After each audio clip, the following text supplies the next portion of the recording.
If you've got three things that TV just misses the mark on what really happens, let's share that with the listener. I think it'd be interesting. I've got more than three, but let's kick it off here.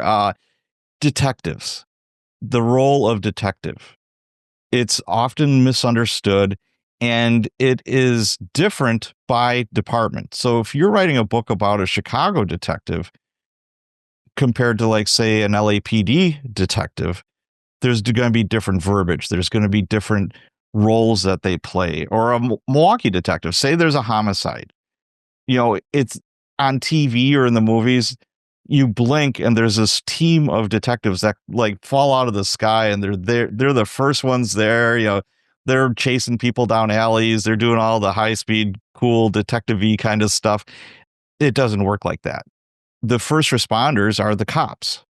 And then a sergeant. I was a sergeant. So if we've got a dead body or somebody who was shot, we're the first ones that go. If there's a suspect, we're the first ones who have to deal with the suspect. If there's a shootout, it's the cops or the sergeant that's, directing the cops. So I'll get that out of the way.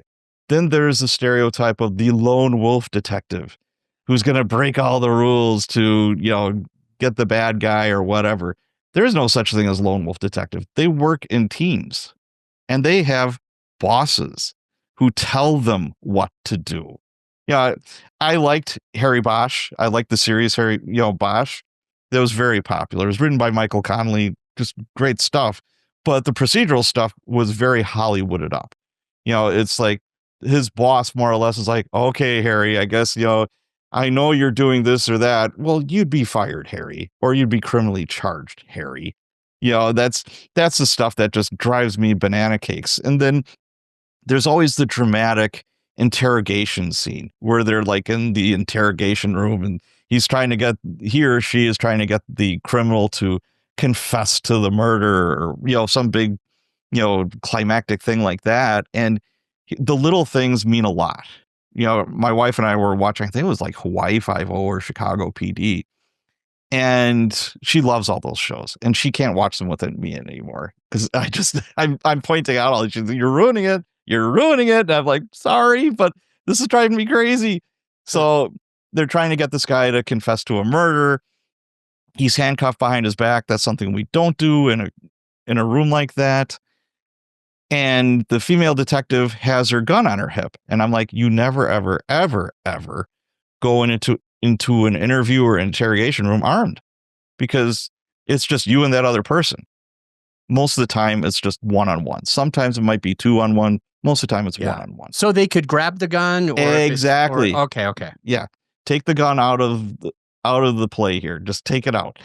So that's cop 101. That's very basic. But she is like getting all worked up, this detective, and then she takes her gun out of the holster, puts it in the bad guy's mouth, and she's like, talk. Finally, I'm just laughing out loud. My wife is like, what are you doing? I said, well, first off, he can't talk. There's a gun in his mouth. Yeah. Who thinks this shit up? I mean, it's just terrible. Come on, honey. Yeah. And this is 2025. If you're trying to get a confession after you give somebody Miranda, you have the right to remain silent, all that good stuff. It's being recorded, both video and audio. Mm-hmm. And a jury's going to see that. A DA is going to see that. The judge is going to see that. If she was doing that in real life, she would go to prison. Simple as that. Okay. So that makes sense.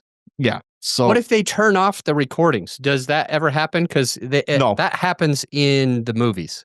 Yeah, we don't do that because of that. And there's bosses that oversee this stuff. Okay. One of my jobs as a sergeant was, if one of my cops was interviewing somebody or interrogating him, I had to review it. Okay. And if there's like 10 seconds or 10 minutes missing, and the guy comes out with hamburger face, okay, Lucy, we got some splaining to do. This is not okay. We don't beat people up. We don't that just drives me crazy. I have got a question. Because here, let me share back what I think I got from you on most of the things that are different in the movies versus in real life. The first thing I got was that the person who responds first to a crime scene is not going to be the detective. And a lot of times when we're watching the crime scene, when we're watching TV, the detectives show up immediately, but that's usually the main cop and then the sergeant and then the detectives would come. Secondly, is there aren't lone wolf detectives. So there's not a detective that works by themselves. They usually work in pairs. And then with interrogation scenes, you were talking about how the little things mean a lot. The gun, the mouth, the handcuffed behind the back, and keeping the recordings on all the time are some things that they kind of get wrong on the movies. Now, I just have one random question. Sure. This is one of my favorite shows. I don't remember if there was like 6 seasons or what amount of seasons, but I tried to watch the entire thing before it disappeared from Netflix, and it's called Monk.